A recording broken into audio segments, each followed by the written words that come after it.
Hey, Dr. Calvin with CaneRx. In this video, we're going to cover using the compression distension technique, using the cane for the compression distension technique in through the thoracic spine, so that middle back region here. That's going to start basically where your neck comes down and ends here.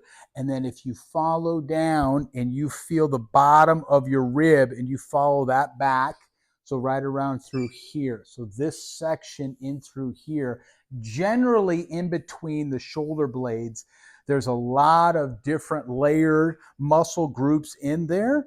And also, one of the bigger players with this area as well are those what they call the vertebral costal joints, or where those ribs come around and form joints with your vertebrae themselves.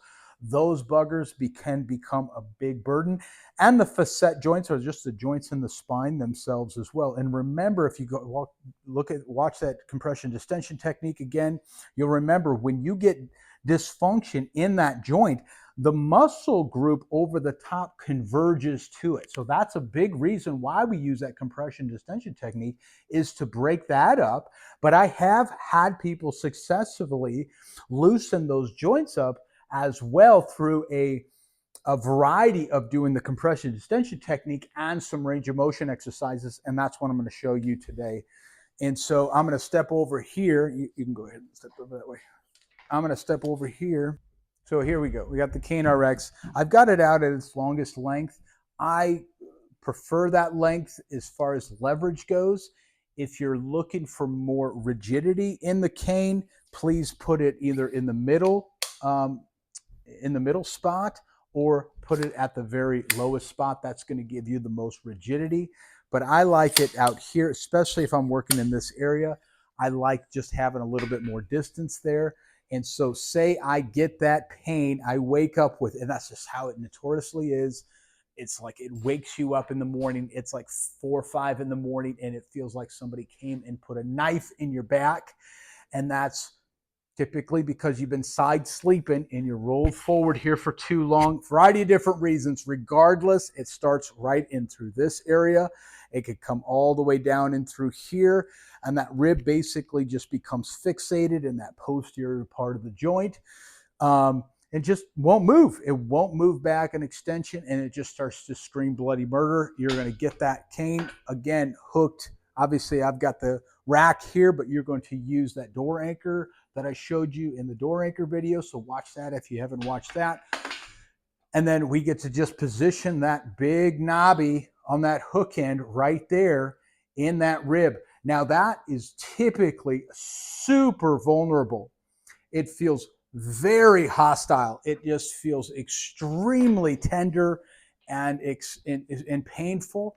And so again, watching the compression to distension technique video, or the C2D video, take note that I will have these variations. 5 out of 10 is typically like the starting point.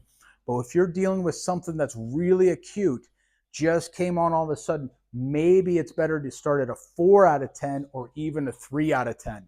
And so you would come in here and grab that, get that on that spot, get to that threshold. And again, maybe we're going just a 3 out of 10. Hold it, let it fade. And now I might sink into that again and get to that 3 out of 10 again. Let it fade, and then one more time. And so I'm getting lots of compression on that area. And now after I've done that, now I'm going to move this back into extension. This is going to be extremely painful. Go as far as you comfortably can go, but go as far as you comfortably go. So go to that end, pain-free end range of motion, and come out of it, and come out of it, and come out of it. And this is high reps. This is 20 to 30, maybe even 50 reps. But you'll find at that 29th rep, all of a sudden it starts to feel a little bit better, and you're able to finally move again. And then you're right back into doing that compression technique again.